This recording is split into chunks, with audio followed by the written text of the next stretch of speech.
Welcome to Hoyt's Bowhunting Whitetails. Today is Friday, 18th of October, and I've got quite a lot of work ahead of me here if I'm going to get all these cameras checked and cards pulled out of them. I've got, I think I've got 12 up on this farm yet, and 7 on that farm where I was trying to help Titan and his uncle to find some bucks. I don't know if I can get to all of them today. I'd sure like to. I don't have any corn on any of the cameras on this farm, so there's not going to be a ton of photos. They're on scrapes and trails, open gates, spots like that. But the other property, we were still running a little bit of corn there, trying to concentrate the deer so we can get a lot of pictures as quickly as we can there. That one's going to be a little bit more work if I got to tote corn around through that standing corn. Hopefully the farmer there has got that combined. And it's legal here to put a little bit of bait in front of a camera. You can't hunt over it, so there's some regs related to that. You just need to know what those are. So if there's any question, you just ask the local game warden and he'll clear it up. So that's my mission for this afternoon. Hopefully I can get to both of them, and if so, I'm going to definitely take a few minutes, pop them in the computer and show you what I'm finding. I'm really looking forward to 2 things. I'd love to see the Jordan buck show back up on this farm so we can start putting a plan together for hunting him. And I'm really curious what's going to be on those properties that Titan has accessed and his uncle to hunt. That area has a lot of potential, so it'll be fun to see what shows up on there. Hoyt's Bowhunting Whitetails is brought to you by Redneck Blinds, Code of Silence Apparel, Hunt Stand Pro Whitetail App, Whitetail Institute, Research Equals Results, B3 Releases, XO Broadheads, Exact Sights, Muddy Outdoors Tree Stands, Stealth Cam Trail Cameras, and Hoyt. It's Sunday, October 20th, and I'm back at my office today. Had to take care of a few things here, but I'll be heading back to the farm soon. It's pretty mild, a little breezy. You can probably hear on the microphone. It's supposed to be in the mid-70s, I think, today. Over the next couple of days, it's going to be pretty warm. That might make it a little bit tough, but then by midweek, it's supposed to really cool off nice. So let's talk about what was on these trail cameras. I'll try to pull out of the wind just a little bit. The ones on my farm didn't turn up anything new. I was hoping for the Jordan buck, no dice. Fat buck, I didn't pull the cards from the cameras in the direction where he seemed to have moved toward, so he may still be lurking around out there somewhere, putting on weight. I don't know if he's putting on weight for the rut. I think he's just putting on weight because he just enjoys eating, and there's a lot of food on this farm. I think the takeaway on the card pull on my farm really comes down to the fact that I had a camera. It's an interesting observation, really. I had a camera on that plot where we hunted. What day did we hunt? 17th maybe, when Jordan and I went into that food plot.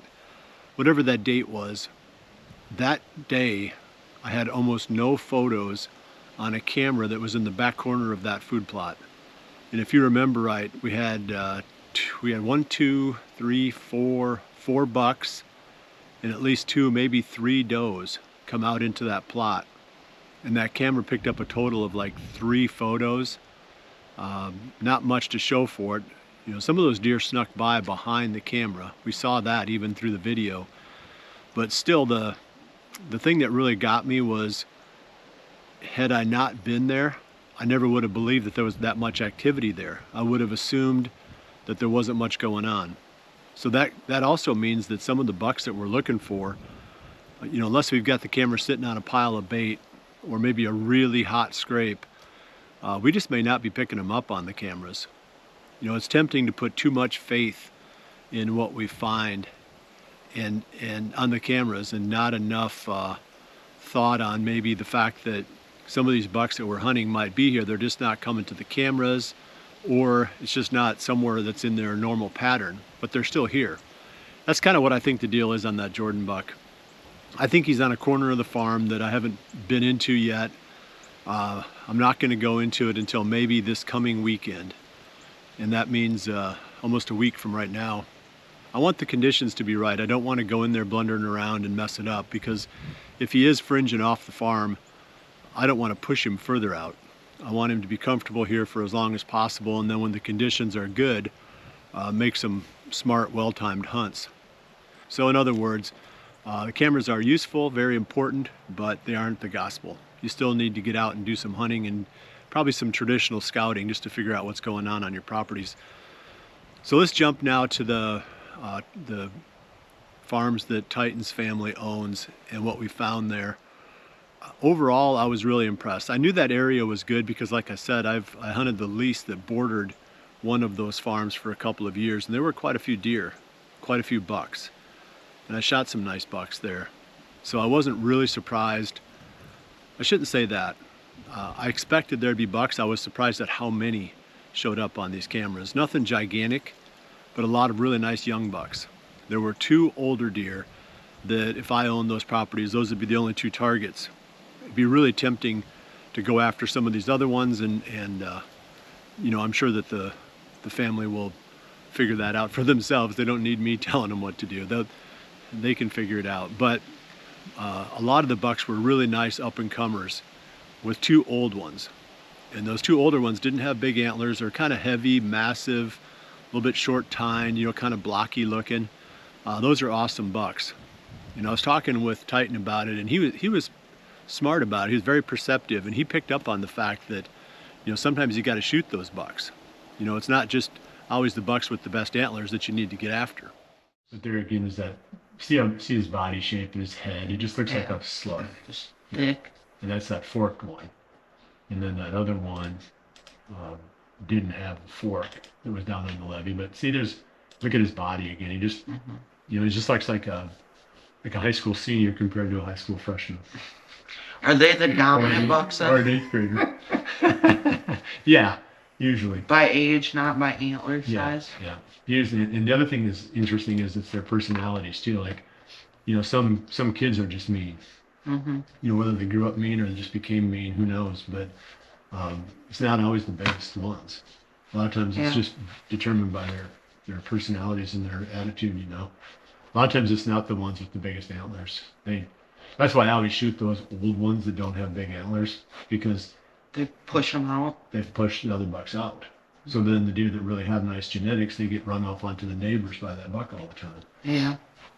So that's another reason to target those old ones. But, you know, they'll say it over and over and over. I wouldn't do it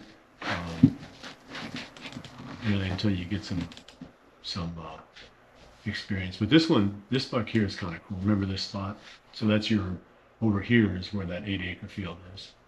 Oh, this is, yeah, I Gibbs. Gibbs, yep. So that's on the end of that point. So we stopped. Remember, we drove right into the woods there. There's only one deer that we've looked at that I think is going to be, you know, somebody's going to be really big, and that's that one that was on this point right here. Up on Louisville? The one that you had pictures of last year. But I would grab that and just go move it someplace, even if you're only 10, 12 feet up. Just get used to hanging stands and doing it safe, you know, and use that rope that's on your harness, you know, when you're wrap it around and yeah, and don't ever take that off until you're hooked up. You know, hang that other rope. You'll see the one that I hung, you know, that you hook into. Okay. So you don't take the one off that's wrapped around the tree until you've hung this rope, and then you just take your tether and attach it to that one. Okay. That way you're never disconnected from the tree. So the worst thing that happens is you fall 2 feet instead of, you know, going far. It's going to be a couple more weeks before we've got even a decent idea of what's up on those ridges. You think there's still more up on? Oh yeah, I bet you we just scratched the surface. I'd say we got 10% of the bucks. Oh really? Yeah, that's my guess. Because even if you think about up on Gibbs's ridge, how many spots we put 3 cameras out? I mean, I'd have If that was mine, I'd have 15 cameras on there. Jesus. Yeah, I mean, you'd be along the bottom too. I mean, they come off the bottom, I'm sure too, don't they? Yeah. Down So, to French Creek and stuff. yeah. Yeah, I think you can kill one. I mean, I don't think you have to wait very long to kill one either. It's up to you how long you want to wait. There's so many bucks. Gosh dang. So I think the future's bright for this young man and the area that he's got to hunt. It'll be fun to see. Like I said, I'm going to find more bucks there. By no means have I found the best ones. And I think his uncle is looking forward to, getting out bow hunting in early November. So maybe I can find a couple that would really, fit into what he's looking for. Okay, so that gets us pretty well wrapped up. I want to talk real quick about what I'm wearing here. And this is a new base layer hoodie from Code of Silence called the Pre-Core Merino Wool Hoodie. And they're expanding that line now to do more, I would say, what do they call it, lifestyle wear, and the base layer garments. Just it's getting to be a really complete line of apparel. And if you're interested, check it out. This one's on sale right now on the website, on the Code of Silence website. Well, I appreciate you joining me. I'll see you back here again soon for the next episode of Hoyt's Bowhunting Whitetails. And remember to always dream big.